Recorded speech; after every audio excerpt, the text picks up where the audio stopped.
Hi, I'm Paul Sullenberger. In this video, we're going to cover the new CeramicSpeed bottom bracket installation and extraction toolkit, covering some of the different compatibilities and what parts to look for using on installation and extraction of a CeramicSpeed and some third-party bottom bracket options. Included in the package with the hard case will be the BB installation and extraction overview guide, covering what we're going to cover in this video and giving you an easy reference for which pieces work with which size bottom brackets. Inside the case, there's a little cheat sheet guide based on the diameter of the frame and the spindle axle, which items you'll need for install, and which items you would need for disassembly. CeramicSpeed bottom bracket cups for press fit orientation have featured two different design changes over their years. The original design of a deep aluminum body with a singular 45mm inner sleeve worked fantastically for many years, but did not leave a lot of space for internal routing of cables and hoses. For these design of cups, which is a large internal diameter, extraction chip number 1 is what you would use by feeding through the bearing bore and laying flat on the inside of the cup for the extraction to pull out from the frame. From here, you would then use whichever drift needed to fit the 24, 22, 29, or 30mm bearing interface to press in and get a proper setup fit. Starting in 2018, CeramicSpeed began updating our cups across the lineup to feature a cup that wasn't as deep, but utilized a smaller inner sleeve that is actually a two-part sleeve setup to get a better resistance to contamination and moisture coming in from the inside, as well as providing adequate clearance for internal hoses, Di2 cables, electronic wiring, and so forth. This sleeve setup is based on measurements of how wide the cup is, and between the two sleeves they interface nicely to get a proper fitment. These sleeves do securely fit into the cup, so that way they don't accidentally come out, and it helps with alignment for proper installation. What you do want to watch is the edge of this cup. So there was a small running change made, allowing the cup to have a better interface with the sleeve and giving better fitment for extraction. This is either going to be used with chip number 2 and 3 for the version 1 of the tube, which is a 31 and 33mm ID, or chips 5 and 6, which would be a 34 and 33mm ID on the sleeve. These from the inside allow you to take the chip, again through the ID of the bearing, turning it sideways and locking in on the back of the cup, giving a good secure fitment for extraction to be able to easily slide out. Just as with the older style, the new style uses the same chips for the installation drifts, allowing you to pull in anywhere from a GXP or a 24mm spindle to a dub or a 30mm spindle. We'll now go ahead and demonstrate a couple of these examples pressing into this Press Fit 30 shell here. The demonstrations are similar pretty much across the board, and where something may be different on maybe a BB86 solution, we'll call out what those differences may be. We'll start with this old style to demonstrate both an install with a 24mm bearing as well as an extraction with the larger ID. You can go ahead and leave the sleeve attached to one side, and we'll start with that install first. This is a 24mm ID bearing on the inside, so we'll utilize our 24-30 drift, and this is 24 on one side, 30 on the other, design the interface with a cupped bottom bracket. We can hold this in, giving a proper lineup. Then, number 12 is a cone. This allows us for the centering of the first cup to get the best insulation so things don't start to go in at an angle and causing undue stress on either the cup, the bearing, or the frame. From the back side, the bolt all the way through.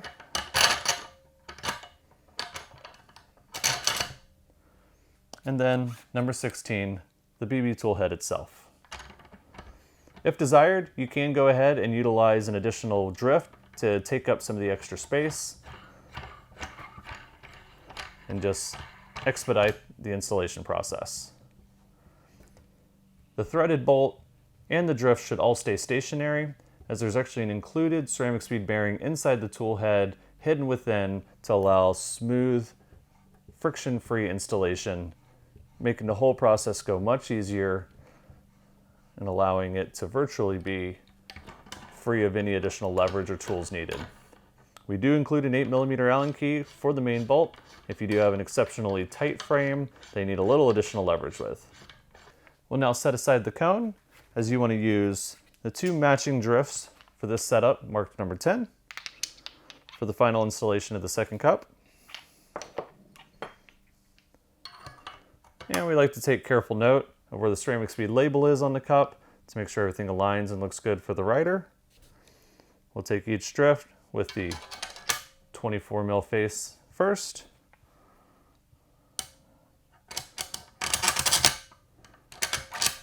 We put the bolt through again and finish installation. It's been our experience through numerous test frames and setups that we've not needed additional leverage on the tool head itself. With the deep finger grooves and a large placement for the hand, I'm going to just grab and slide that in. In the event that there's a little extra pressure that does try to twist the threads, the included 8mm Allen key will fit just in the end, allowing you to bring that into a snug fitment and complete the installation.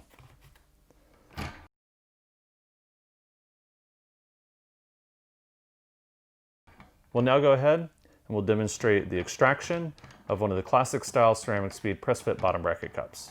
We'll reuse the CeramicSpeed BB Tool press head and bolt, but now instead of one of the installation drifts, we'll utilize the extraction cup. This is made of a palm material, which is friendly to paint finishes and keeps from marring up the finish, as well as one of the extraction chips, numbered 1 through 6.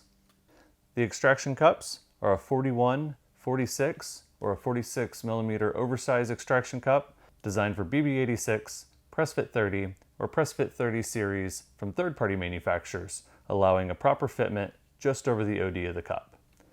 You want to test this by getting a good flat face on the frame. If there's not an adequate flat face of material around the cup, you'll have to use a traditional hammer or press extraction method to extract the bottom bracket. When there is adequate material, this system here allows you to remove the bottom bracket cup without the need for a hammer or excessive force, just evenly drawing it out through pressure. With the classic cup, we use drift 1, and it helps to utilize the extension tube included on the bolt.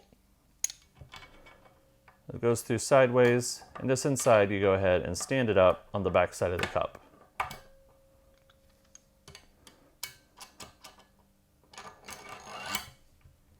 We're now ready. Put the cup over the face. Make sure it's over the bottom bracket and not sitting on the face of the bottom bracket cup. And now we can go ahead and extract. In the event that you're using a GXP style bottom bracket, you do need to extract the 24mm side first to allow easier installation of the chip on the 22mm side.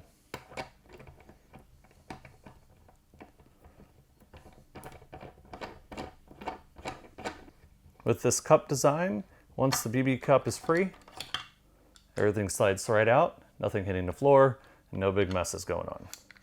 You repeat the same process for the other side. You've extracted the bottom bracket without the need for a hammer.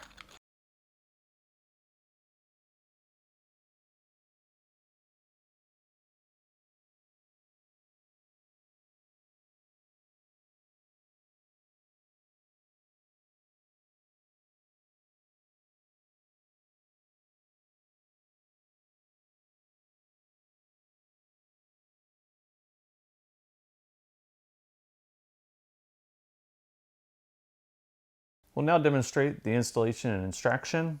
The new cup design, this one here in a GXP orientation, the 22-24mm bearing size. Go ahead and note that when there's a dust cover installed on a 24mm bearing, when there's a cup in place, it's actually okay to leave that dust cover in place. The CeramicSpeed drift has a recess allowing the bearing to remain passive and push the load onto the cup itself to give a good, proper installation without risk to the bearing. Go ahead, we'll pull these sleeves apart.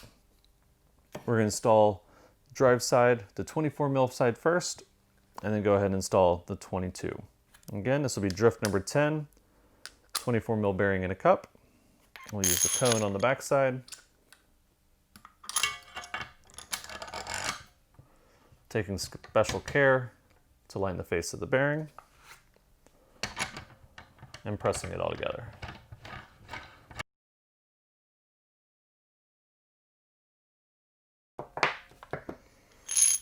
Set the cone aside. And now drift 11, mark 2229 for the GXP side, fitting in nicely.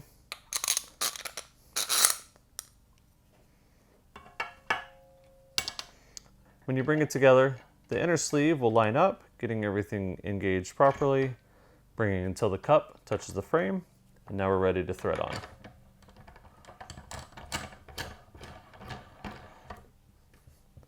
One last moment to be able to adjust alignment and tighten it in place. Once the lip of the cup has come flush to the frame, you're nice and secure. We'll go ahead and take the tool out. Now we'll go ahead and demonstrate the extraction utilizing the new cup style. Once we locate our chip, based on the internal tube selection, go ahead and place the chip through the frame, and we'll line up on the sleeve. We use the extension tube, feed through for secure fitment, select the appropriate extraction cup over the face of the cup, and now the tool head. Make sure you're centered over the cup and can go ahead and extract.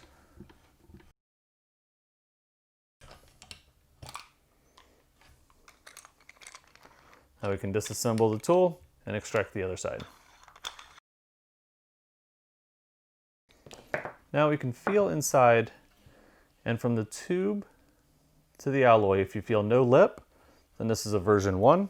We'll go ahead and use chip 3, the round chip, and this will actually sit flush on the back of the sleeve itself.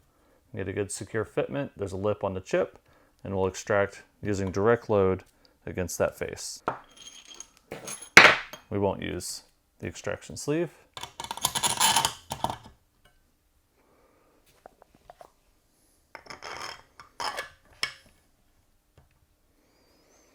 I'll go ahead and use a shorter drift as a spacer. Once we get close, we make sure we're centered over the cup. As the bolt head goes inside the frame, you might use the Allen key just to keep a little bit of pressure on it, keep it from sliding.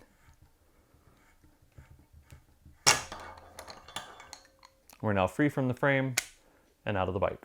With the included hard case, each space is individually numbered to make identification and organization of the drifts and pieces very easy and simple to keep up with, and allows you to keep everything ready to go for the next time you need. Keeping the reference card inside allows you to be ready to go the next time you need the kit, and you're ready for the next project.